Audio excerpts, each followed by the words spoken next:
मैं डॉक्टर क्षमा पांडे, महात्मा ज्योतिबा फुले रुहेलखंड विश्वविद्यालय बरेली। आज के अध्ययन का विषय है शब्द संपदा। इस पाठ के सीखने के अपेक्षित उद्देश्य इस प्रकार हैं। प्रस्तुत पाठ शब्द संपदा के अध्ययन के पश्चात आप अर्थबोध के साधनों को सूचीबद्ध कर सकेंगे, कोशीय एवं व्याकरणिक शब्दों का वर्णन कर सकेंगे, हिंदी भाषा में पर्यायवाची शब्दों का उचित अनुप्रयोग कर सकेंगे, एकार्थ शब्द एवं अनेकार्थ शब्दों की तुलना कर सकेंगे, विपरीतार्थक शब्दों के वास्तविक अर्थ का बोध कर सकेंगे, युग्म शब्दों की तुलना उनके वास्तविक अर्थ के संदर्भ में कर सकेंगे, अनेक शब्दों या वाक्यांशों के लिए एक शब्द का चयन कर सकेंगे, ध्वन्यात्मक द्विरुक्ति मूलक शब्दों का उचित उच्चारण कर सकेंगे। इस प्रकार से आज का पाठ आरंभ करते हैं कोशीय शब्द एवं अर्थ से। तो पहले हम समझते हैं अर्थ और शब्द, ये आपस में किस प्रकार संबंधित है। एक या एक से अधिक अक्षरों के सार्थक योग को शब्द कहते हैं, जैसे आ, न, कर, पैसा, घंटी, रोना, प्रेम आदि। और जो शब्द होते हैं उनके दो प्रकार होते हैं, सार्थक और निरर्थक। भाषा में जिन शब्दों का अर्थ स्पष्ट है अथवा कोश में जिनका अर्थ दिया गया है वे शब्द सार्थक होते हैं, किंतु जिन शब्दों के अर्थ अपनी भाषा में नहीं होते वे निरर्थक कहलाते हैं। जैसे हम बोलते हैं आमने सामने, चाय वाय, रोटी वोटी, यहाँ वहाँ, आमने सामने, इस प्रकार के शब्द बोलचाल में प्रयोग किए जाते हैं। तो होता क्या है कि इसमें आमने, वाय, वोटी ये शब्द क्या है, निरर्थक हैं, जिनका कोशीय अर्थ नहीं है, और व्याकरण में केवल सार्थक शब्दों का ही अध्ययन किया जाता है। अब शब्द और अर्थ का संबंध क्या है? तो शब्द और अर्थ ये आपस में अंतर संबंधित होते हैं और इनके मध्य एक अटूट संबंध होता है। अर्थ के अभाव में भाषा का कोई महत्व नहीं है, परंतु दोनों आपस में ऐसे गुम्फित होते हैं जैसे शब्द क्या है, शरीर, और अर्थ क्या है, उसकी आत्मा। शब्द अमूर्त अर्थ होते हैं और उनका रूप क्या होता है, मूर्त। दोनों की अपनी अपनी महत्ता है। जिस प्रकार शरीर की सहायता से ही आत्मा की अभिव्यक्ति होती है, उसी प्रकार शब्द के द्वारा अर्थ प्रकाशित होता है और अर्थ का बोध दोनों बाह्य तथा आंतरिक इंद्रियों के द्वारा होता है। इसकी हम पूर्व में चर्चा कर चुके हैं। प्रश्न यह है कि किसी शब्द से किसी अर्थ का संबंध कैसे जोड़ा जाता है। जब हम घोड़ा कहते हैं तो घोड़ा कहने पर पशु विशेष का ही बोध क्यों होता है, किसी पेड़ या मकान का क्यों नहीं होता है। इसी प्रकार पानी कहने पर पहाड़ का बोध ही क्यों होता है, किसी नदी का बोध क्यों नहीं होता है। यह संकेत ग्रहण अर्थात अनुभव से होता है। इसके अतिरिक्त बिंबों द्वारा भी अर्थ का बोध होता है। जन्म के बाद मनुष्य की चेतना का ज्यों-ज्यों विकास होता है, उसी के अनुरूप वातावरण की वस्तुओं के संपर्क में आने से उसका उन वस्तुओं के साथ परिचय होता जाता है। प्रत्येक वस्तु मन मस्तिष्क पर बिंब या चित्र के रूप में अंकित हो जाती है और मन पर बिंब का प्रभाव बहुत लंबे समय तक बना रहता है और वर्षों तक हम उस बिंब को याद कर सकते हैं।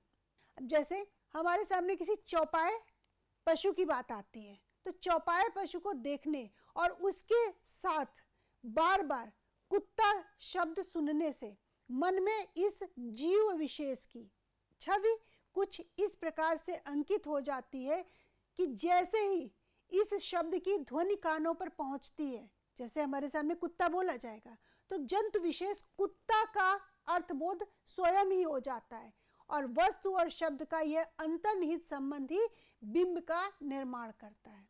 अर्थबोध के 8 साधन माने गए हैं। ये कौन कौन से हैं? व्यवहार, आप्तवाक्य, उपमान, प्रकरण, विवृति जिसे व्याख्या कहते हैं, प्रसिद्ध पद, व्याकरण, कोश।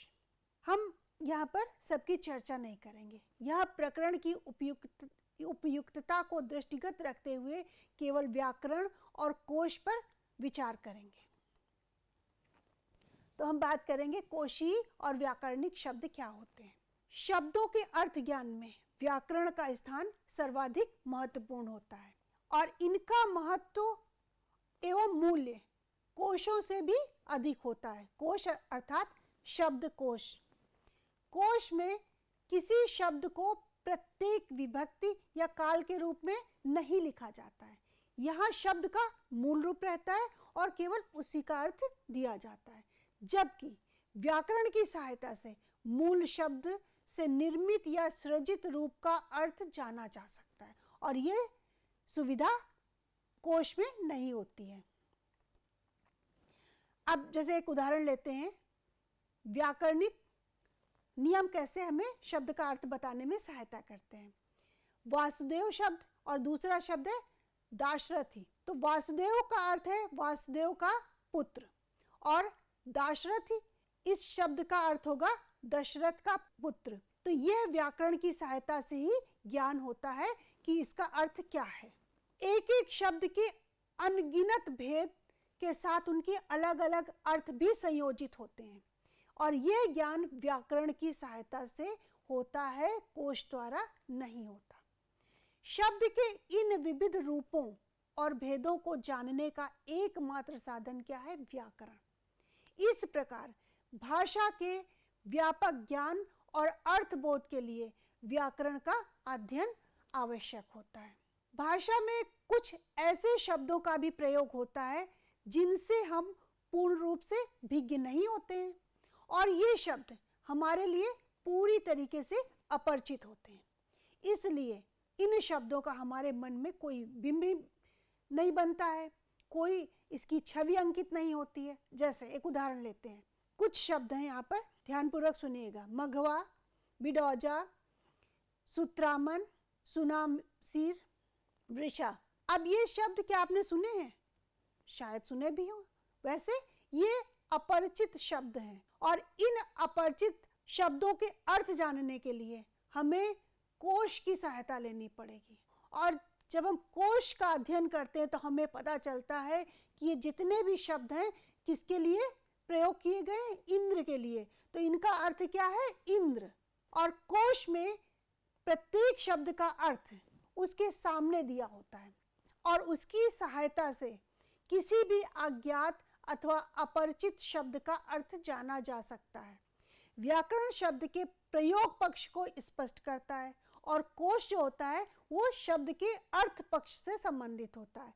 इस प्रकार से कोश के शब्द जो होते हैं वो निष्प्राण होते हैं और साथ ही स्वतंत्र भी होते हैं अपने आप में। और कोश क्या होता है? शब्दों का संग्रह होता है और इसीलिए वो ये बताने में सहायता नहीं करता है कि किसी शब्द के अनेक अर्थों में से किसका कहाँ और किस प्रकार प्रयोग होना चाहिए। कोश का कार्य क्या है? कोश का कार्य केवल शब्दों को एक स्थान पर एकत्रित करके उनके अर्थ का उल्लेख करना होता है। वो मात्र अर्थ बताता है। कोश में यह उल्लिखित नहीं होता है कि संग्रहित शब्दों और अर्थों में कौन अधिक प्रचलित है, कौन सा अधिक प्रासंगिक है और कौन कम प्रचलित है और कौन अप्रासंगिक है। इस आधार पर यह स्पष्ट है कि भाषिक संदर्भ में कोशीय शब्द की अपेक्षा व्याकरणिक शब्दों का महत्व अधिक होता है। कोशीय और व्याकरणिक शब्दों को समझने के बाद अब हम शब्दों पर विचार करेंगे। तो सबसे पहले प्रारंभ करते हैं पर्यायवाची शब्दों से। पर्यायवाची शब्दों के अर्थ और स्वरूप को समझने का प्रयास करेंगे। पर्यायवाची शब्द को प्रतिशब्द भी कहते हैं। अर्थ की दृष्टि से शब्दों के अनेक रूप होते हैं, जैसे पर्यायवाची शब्द, युग्म शब्द, एकार्थक शब्द, विपरीतार्थक शब्द और समोच्चारित प्राय शब्द इत्यादि। पर्यायवाची शब्द की परिभाषा क्या होती है? जिन शब्दों के अर्थ में समानता हो उन्हें पर्यायवाची शब्द कहते हैं। ये तो ही पर्यायवाची शब्द की परिभाषा। अब आगे इसे और स्पष्ट करते हैं। शब्दों की समृद्धता भाषा को सामर्थ्य प्रदान करती है, अर्थात शब्द संपदा भाषा शक्ति को की परिचायक होती है। जो भाषा जितनी ही समृद्ध एवं संपन्न होगी उसमें पर्यायवाची शब्दों की संख्या भी उतनी ही अधिक होगी। संस्कृत भाषा में इनकी अधिकता होती है और हिंदी के पर्यायवाची शब्द जो होते हैं वो संस्कृत के तत्सम शब्द ही होते हैं, जिन्हें हिंदी भाषा ने उसी रूप में ग्रहण किया है जिस रूप में वे अपनी मूल भाषा में थे। यहाँ यह उल्लेखनीय है कि पर्यायवाची शब्द में अर्थ की समानता होते हुए भी उनके प्रयोग एक तरह के नहीं होते हैं। ये शब्द स्वयं में पूर्ण होते हैं, इसलिए शब्द का प्रयोग परिस्थिति एवं प्रसंग इन दोनों के अनुकूल ही भाषा को सुशोभित करता है। एक ही शब्द का प्रयोग प्रत्येक स्थिति में ना तो मान्य होता है ना ही भाषा की शक्ति में वृद्धि करता है। प्रसंग एवं परिस्थिति के अनुसार कहीं कोई शब्द उपयुक्त होता है तो कहीं कोई शब्द प्रासंगिक प्रतीत होता है। प्रत्येक शब्द की महत्ता विषय और स्थान के अनुसार होती है। अब यहाँ पर हम कुछ पर्यायवाची शब्दों को उनके उदाहरणों के द्वारा समझने की कोशिश करेंगे। सबसे पहले एक उदाहरण लेते हैं अग्नि। अग्नि शब्द के क्या पर्यायवाची होते हैं? आग, पावक, अनल, वायुसखा, दहन, धूमकेतु, कृषाणु। दूसरा शब्द है अमृत। अमृत के पर्यायवाची शब्द देखिए, पीयूष, सुधा, अमीय, जीवनोदक। इंद्र शब्द के पर्यायवाची देखिए, सुरपति, मघवा, पुरंदर, वासव, महेंद्र और देवराज। इसी प्रकार कुछ शब्द और आगे दिए हुए हैं। गणेश, इनके पर्यायवाची होते हैं लंबोदर, एकदंत, गजवदन, गजानन, विनायक, गणपति, महाकाव्य, मोदक प्रिय और मोददाता। गंगा शब्द के देखिए पर्यायवाची, जानवी, देवनदी, सुरसरिता, भागीरथी और मंदाकिनी। गेह, गेह शब्द के पर्यायवाची होंगे घर, निकेतन, भवन, सदन, आवास, निलय, धाम और घर, गृह। इसी प्रकार देवता शब्द के पर्यायवाची देखिए, सुर, अमर, देव, निर्जर, विबुध, त्रिदश और आदित्य।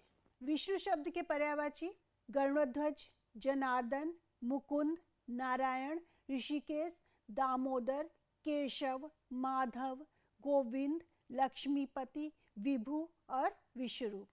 यहाँ पर सूर्य शब्द के पर्यायवाची दिए हुए दिनकर, रवि, भास्कर, प्रभाकर, सविता, दिवाकर, हंस, आदित्य, भानु, अंशुमाली। तो इस प्रकार से ये मात्र कुछ उदाहरण थे। आप पुस्तक से इनके और पर्यायवाची शब्द देखकर अभ्यास कर सकते हैं। अब हम बात करेंगे एकार्थक शब्द की। एकार्थक शब्द क्या होते हैं कि वो शब्द होते हैं जिनमें शब्द का एक ही अर्थ निकलता है। यहाँ कुछ उदाहरण से आप समझने का प्रयास करिए कि एकार्थक शब्द किस प्रकार के होते हैं। जैसे हमने एक शब्द लिया अहंकार। अहंकार का अर्थ क्या है? मन का गर्व। किस अर्थ में अहंकार शब्द को प्रयोग करते हैं? जहाँ पर एक ही अर्थ निकलता है, जिसमें झूठे अपनेपन का बोध हो। जिस व्यक्ति से आप व्यवहार करते हैं तो आपको स्वयं अनुभूत हो जाता है कि इस व्यक्ति में अहंकार है, और अहंकार का एक ही अर्थ होता है। दूसरा शब्द हम लेते हैं उदाहरण के रूप में अस्त्र। वह हथियार जो फेंक कर चलाया जाता है। कौन कौन से हथियार फेंक कर चलाए जाते हैं? जैसे तीर, बर्छी। तो यहाँ पर जब भी हम इन अस्त्रों की बात करेंगे तो ये अस्त्र यहाँ पर शब्द के रूप में अस्त्र शब्द प्रयोग किया जाएगा। दूसरा शब्द हमने शस्त्र लिया है। अस्त्र के साथ शस्त्र दोनों बहुतायत प्रयोग में लाए जाते हैं, लेकिन दोनों में फर्क होता है। शस्त्र क्या है? वह हथियार जो हाथ में थाम कर चलाया जाता है, जैसे तलवार। तो दोनों में भेद है। अस्त्र हम कब इस्तेमाल करेंगे? जब हमें पता हो कि हमें उन अस्त्रों की बात करनी है जो फेंक कर चलाए जाते हैं, और शस्त्र वो अस्त्र हैं जिन्हें हम हाथ में लेकर चलाते हैं। कलंक का क्या अर्थ होता है? एक ही अर्थ होता है। कलंक का अर्थ होता है कुसंगति के कारण चरित्र पर दोष लगाना। जब भाषा में इस संदर्भ में हम प्रयोग करते हैं कि कुसंगति के कारण चरित्र पर दोष लगा, तो ये संदर्भ हमें किस शब्द को प्रयोग करने के लिए प्रेरित करेगा? कलंक। इसी प्रकार अर्चना, अर्चना का अभिप्राय क्या होता है? धूप, दीप, फूल इत्यादि। जब इनसे देवता की पूजा की जाती है तो वो अर्चना कहलाती है। एकार्थक शब्दों के बाद अब हम विचार करेंगे कि अनेकार्थक शब्द कौन से होते हैं। यहाँ पर उदाहरण प्रारंभ करते हैं अर्थ शब्द से। अर्थ शब्द के कितने अर्थ होते हैं या अभिप्राय होते हैं? अर्थ को हम धन के संदर्भ में प्रयोग करते हैं। अर्थ का अभिप्राय मतलब भी होता है, कारण भी होता है, लिए भी होता है। तो यहाँ पर अर्थ के 4 अभिप्राय संप्रेषित हो रहे हैं। दूसरा शब्द लेते हैं अरुण। अरुण के क्या अर्थ हो सकते हैं? अरुण को जब हम भाषा में प्रयोग करते हैं तो अरुण लाल अर्थ देता है, कभी ये सूर्य का अर्थ देता है और कभी ये सूर्य का सारथी, इस संदर्भ में भी प्रयोग किया जाता है। तो अरुण के कितने अर्थ हुए? लाल, सूर्य या सूर्य का सारथी। इसी प्रकार एक अन्य शब्द है कुशल। कुशल का अर्थ क्या क्या हो सकता है? खैरियत, जैसे हम पूछते हैं आप सब कुशल तो है, और दूसरा अर्थ होता है वो बहुत ही कुशल है, अर्थात वो चतुर है। दूसरा शब्द लेते हैं गो। इसके क्या क्या अर्थ हो सकते हैं? इसके अर्थ ज्यादा हैं, जिन्हें आप ध्यानपूर्वक सुनिएगा। गो के अर्थ हैं वाण, आंख, वज्र, गाय, स्वर्ग, पृथ्वी, सरस्वती, सूर्य और बैल। तो एक ही शब्द के कितने अर्थ हैं? आगे और कुछ उदाहरण देखते हैं।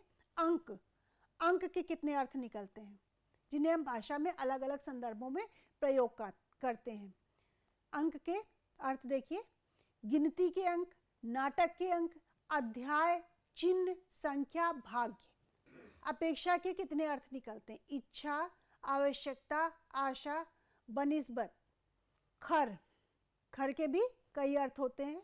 दुष्ट, गधा, तिनका, एक राक्षस।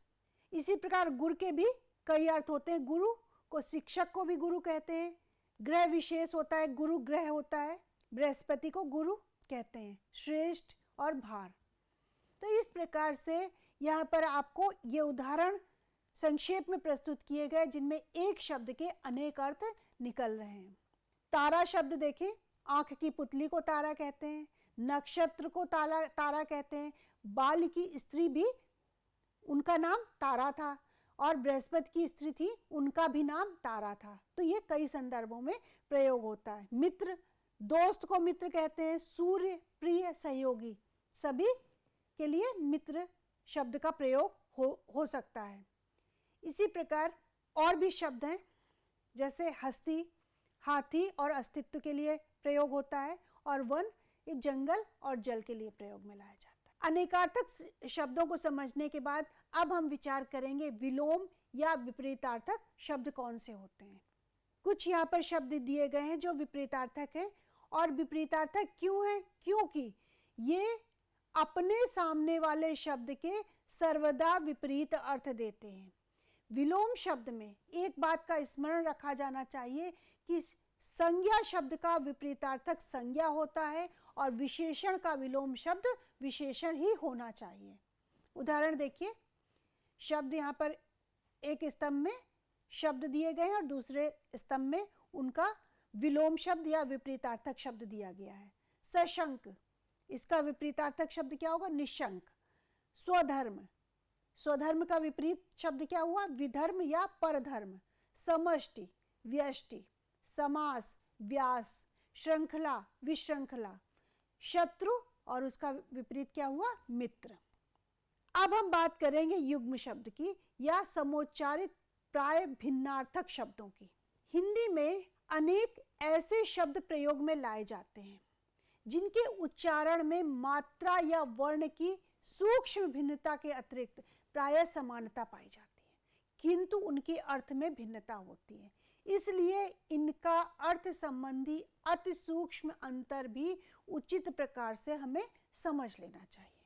तो हम लोग अब विचार करेंगे कि किस प्रकार से ये युग्म शब्द उच्चारण में समान होते हैं और अर्थ उनके भिन्न होते हैं। इनमें से कुछ शब्द ऐसे हैं जिनका प्रयोग गद्य की अपेक्षा पद्य में अधिक देखने को मिलता है।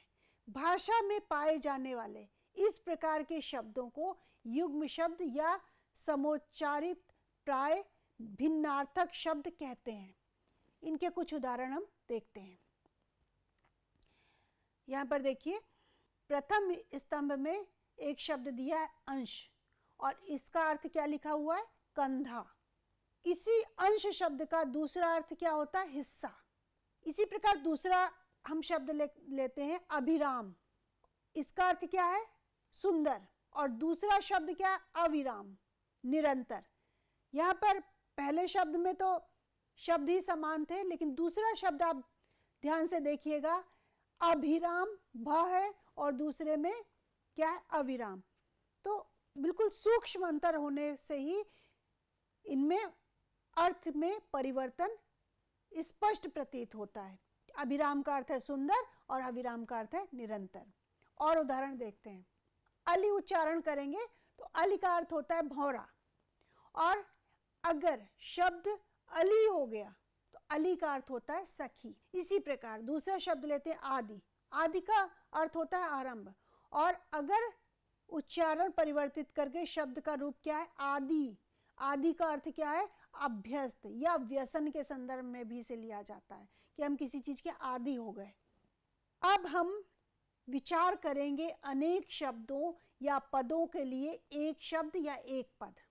सहज एवं सुगठित भाषा भावों की गहनता एवं विषय के उपयुक्त शैली द्वारा भावाभिव्यक्ति हेतु यह आवश्यक है कि विषय में अनावश्यक बातों का समावेशन न हो, जिसके लिए हम संक्षेपण की युक्ति का प्रयोग कर सकते हैं। समास, तद्धति और कृदंत के साथ वाक्यांश या वाक्य के लिए एक शब्द या पद के लिए रूप में विषय को सारगर्भित संक्षिप्त किया जा सकता है।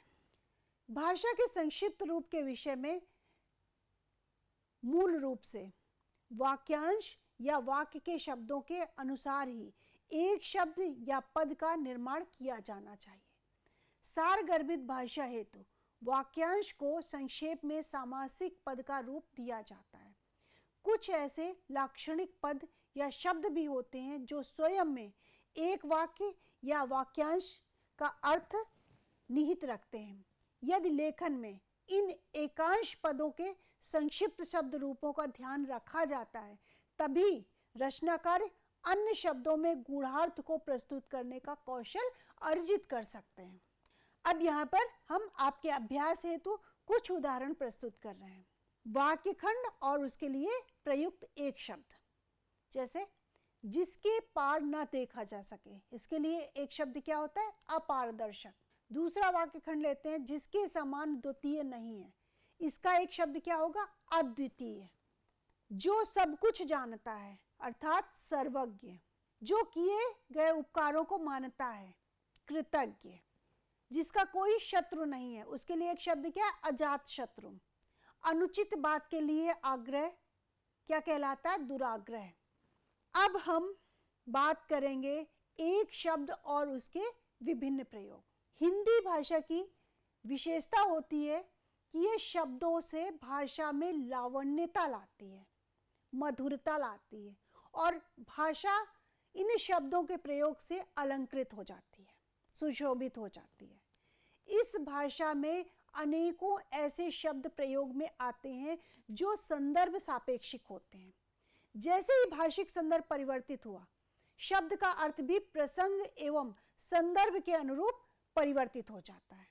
इससे शब्दों के रूप में तो कोई विकार या अंतर नहीं पड़ता है, किंतु प्रसंगानुकूल अर्थ में अंतर आ जाता है। इन शब्दों का प्रयोग साधारणतः मुहावरों के रूप में होता है। ये शब्द भाषा की व्यंजनात्मकता और उसके सौंदर्य को बढ़ाते हैं। आइए हम देखते हैं कि किस प्रकार से एक शब्द संदर्भ सापेक्षिक होकर भाषा के सौंदर्य को किस प्रकार बढ़ा रहा है। एक शब्द लेते हैं विचार, और इसके संदर्भ देखिएगा, वाक्य में किस प्रकार से प्रयोग है और उसका आशय क्या है, वाक्य क्या कहना चाह रहा है। एक विचार शब्द अनेक वाक्यों में प्रयोग करके हम देखेंगे कि उसके आशय में किस प्रकार से परिवर्तन होता है। पहला वाक्य लीजिए, आपका विचार सुंदर है। यहाँ पर विचार का क्या अभिप्राय है, ये श्रोता तक किस अर्थ को संप्रेषित कर रहा है। तो वाक्य को पुनः पढ़ते हैं, आपका विचार सुंदर है। तो विचार का क्या अभिप्राय प्रेषित हो रहा है, मंतव्य या धारणा। दूसरा वाक्य लीजिए, यहाँ पर भी विचार के अर्थ को समझने का कोशिश कीजिएगा। आज के लोगों में कोई विचार बाकी नहीं रहा है। अर्थात विचार किस संदर्भ में यहाँ पर प्रयुक्त हुआ है, संस्कार के संदर्भ में। वक्ता क्या कहना चाहता है कि आज के लोगों में किसी प्रकार संस्कार नहीं है, अर्थात आज के लोगों में कोई विचार बाकी नहीं रहा। अब इसका अगला वाक्य लेते हैं, आप सही विचार दे रहे हैं। यहाँ पर विचार का आशय पुनः परिवर्तित हो गया। वाक्य में देखिए, वाक्य का संयोजन देखिए, यहाँ पर विचार का अर्थ है निर्देश। पुनः एक वाक्य लेते हैं जिसमें विचार का प्रयोग दूसरे संदर्भ में हुआ है। इस पर आपका क्या विचार है, यहाँ पर विचार का अभिप्राय क्या हुआ, राय। फिर आगे देखते हैं, आपसे कुछ विचार करने आया हूं। यहाँ पर विचार फिर अपने अर्थ को परिवर्तित कर रहा है। विचार का यहाँ पर आशय है सलाह से। अन्य वाक्य लेते हैं, आपने विचार किया। यहाँ पर विचार का अर्थ परिवर्तित हो गया और विचार किस आशय को प्रेषित कर रहा है, निर्णय के। मैं पुस्तक के सभी विचारों से सहमत हूं। यहाँ पर मान्यता के संदर्भ में विचार को प्रयोग में लाया गया है। महाराज, आप मेरी यात्रा पर विचार कीजिए, यह सगुन के अर्थ में प्रयोग में लाया गया है। तो अब आप देखिए विचार को कितने संदर्भों में प्रयोग किया गया है और एक ही शब्द भाषा को किस तरीके से विभिन्न अर्थों में प्रयोग में लाकर सुशोभित किया कर रहा है। विचार को कितने अर्थों में प्रयोग किया गया, मंतव्य, धारणा, संस्कार, निर्देश, राय, सलाह, निर्णय, मान्यता और सगुन। ये हिंदी भाषा की अपनी विशिष्टता है कि एक ही शब्द को कितने संदर्भों में हम प्रयोग करते हैं। आइए एक और शब्द का उदाहरण हम लेते हैं, लहर। पहला वाक्य देखिए, सागर की लहरों पर नाव तैर रही है। यहाँ पर लहर का अर्थ क्या है, तरंग। दूसरा वाक्य देखिए, पाकिस्तानी आक्रमण से देश में एक लहर आई है। यहाँ पर लहर का क्या अर्थ है, उमंग या जोश। तीसरा वाक्य देखते हैं, घाव लहर रहा है। अर्थात यहाँ पर वाक्य क्या अर्थ दे रहा है कि घाव में जलन हो रही या पीड़ा हो रही है। शब्द वही है लहर, लेकिन अर्थ क्या हुआ, जलन या पीड़ा। अब एक दूसरा वाक्य लेते हैं, माघ में हवा की लहर से हड्डी कांप जाती है। यहाँ पर हवा की लहर से क्या मतलब है, जो हवा का झोंका आता है उससे यहाँ पर लहर का अभिप्राय है। हवा में पौधे लहर रहे हैं। यहाँ पर क्या कहना चाह रहा है वाक्य, वाक्य का अर्थ है मौज में झूमना। लहर का अर्थ है मौज में झूमना। लहर एक अर्थ है और प्रसंगानुकूल लहर के अर्थ क्या क्या है, तरंग, उमंग या जोश, जलन या पीड़ा, झोंका और मौज में झूमना। अब एक और शब्द लेते हैं जिसे हम अपने व्यवहारिक जीवन में रोज प्रयोग में लाते हैं, पानी। पानी शब्द के अर्थ देखिए, वाक्य पहला है, वह पानी पीता है, तो सामान्य अर्थ में जल की बात कर रहा है। आकाश में पानी भरा है, तो किसकी बात हो रही, बादल की। उसके मुंह का पानी उतर गया, अर्थात लावण्य या सौंदर्य की बात हो रही है पानी से। इस तलवार पर हाल ही में पानी चढ़ाया गया है। यहाँ पर तलवार की जो धार होती, शाण, उसकी बात हो रही है पानी से। उसका पानी चला गया, यहाँ पर पानी का अभिप्राय प्रतिष्ठा या इज्जत से है। और वाक्य देखते हैं, पानी के कितने प्रयोग हैं। वह पानी की तरह रुपए बहा रहा है, अर्थात व्यर्थ खर्चा कर रहा है। वह अपनी चीज पानी के मोल बेच रहा है, अर्थात बहुत सस्ता दे रहा है। भगत जी ने पानी पढ़कर दिया और वो अच्छा हो गया। यहाँ पर मंत्र पढ़कर पानी देने से अभिप्राय है। वह स्त्री पानी पीने वाली है, अर्थात लड़का होना है। मिठाई देखकर उसके मुंह में पानी भर आया, अर्थात मिठाई देखकर उसके मन में लालच आ गया। या लोभ आ गया, भरी सभा में वो पानी पानी हो गया। अर्थात पानी का अभिप्राय क्या है यहाँ पर? लज्जित होना। तो पानी, पानी एक शब्द और प्रसंग के अनुसार पानी के कितने अर्थ निकले? आपने जितने भी वाक्य पढ़े तो इसमें पानी के अर्थ देखिए। जल, बादल, लावण्य, शान, प्रतिष्ठा, इज्जत, व्यर्थ, बहुत सस्ता होना, मंत्र पढ़कर पानी देना, लड़का होना, लोभ होना, लज्जित होना। तो इस प्रकार से हम देखते हैं कि एक ही शब्द के भाषा में कितने विभिन्न प्रयोग हो सकते हैं, वो भी संदर्भ सापेक्षिक। एक और शब्द लेते हैं जिससे आपको विषय की स्पष्टता होगी। शब्द है अच्छा। अच्छा तो हम सभी लोग अपने दैनिक जीवन में प्रयोग में लाते हैं। अब अच्छा को हम यहाँ पर देखेंगे, अगर संज्ञा के संदर्भ में प्रयोग किया जा रहा है तो संज्ञा के संदर्भ में इसका उदाहरण क्या होगा? वो अच्छों के साथ रहता है। अच्छों क्या है? संज्ञा। अगर अच्छा को विशेषण के रूप में प्रयोग करते हैं तो वो अच्छा लड़का है, तो लड़के की विशेषता बताई जा रही है। क्रिया विशेषण के संदर्भ में अच्छा का प्रयोग किस प्रकार करेंगे? रमेश अच्छा गाता है, और यही अच्छा अव्यय के रूप में प्रयोग किया जाएगा तो क्या वाक्य बनेगा? वाक्य बनेगा अच्छा कल देखा जाएगा। अब दूसरा शब्द लेते हैं और को अगर संज्ञा के सापेक्ष में प्रयोग में लाते हैं तो आप देखिए वाक्य किस प्रकार संयोजित होगा। औरों को भी कहने दो। और सर्वनाम में महेश तो आया पर और कहाँ रह गए? विशेषण और लड़कियां किधर गईं? दूसरा शब्द है कुछ। कुछ के प्रयोग देखिए। संज्ञा के संदर्भ में कुछ लड़के खड़े हैं और कुछ बैठे हैं। इसका प्रयोग सर्वनाम के संदर्भ में देखते हैं। उनमें कुछ बेवकूफ भी हैं। विशेषण कुछ लोग जा रहे हैं। और अव्यय, अव्यय में अव्यय। अब कुछ का प्रयोग अव्यय के रूप में देखते हैं। कुछ न कुछ कहना ही होगा। गलती आपकी थी, कुछ मेरी नहीं।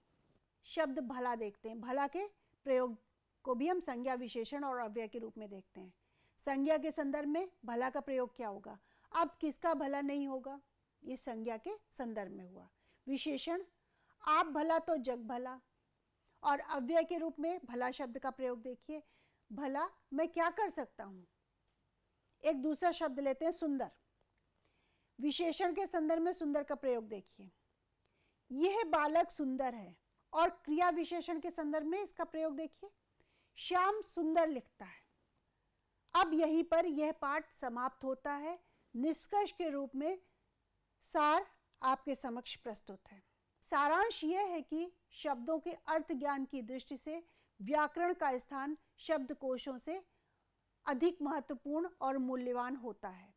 इस प्रकार भाषा के व्यापक ज्ञान और अर्थबोध के लिए व्याकरण का अध्ययन आवश्यक है।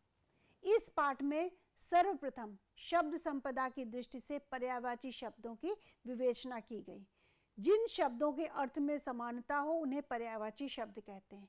एकार्थक एवं अनेकार्थक के साथ विपरीतार्थक शब्दों को भी इस पाठ में स्पष्ट किया गया। पाठ में युग्म शब्द के संदर्भ में बताया गया कि हिंदी में ऐसे अनेक शब्द प्रयुक्त होते हैं जिनका उच्चारण मात्रा या वर्ण के हल्के हेरफेर के सिवा प्रायः समान है, किंतु अर्थ में भिन्नता होती है। कुछ ऐसे लाक्षणिक पद या शब्द भी होते हैं जो अपने में पूरे एक वाक्य या वाक्यांश का अर्थ रखते हैं, जिसे इस पाठ के अंतर्गत व्याख्यायित भी किया गया। हिंदी में कुछ ऐसे शब्द प्रयोग में आते हैं जो विषय या प्रसंग बदल जाने पर भिन्न अर्थ प्रकट करते हैं। इन शब्दों के रूप में तो कोई विकार या अंतर नहीं पड़ता, परंतु प्रसंग के अनुकूल अर्थ में अंतर आ जाता है।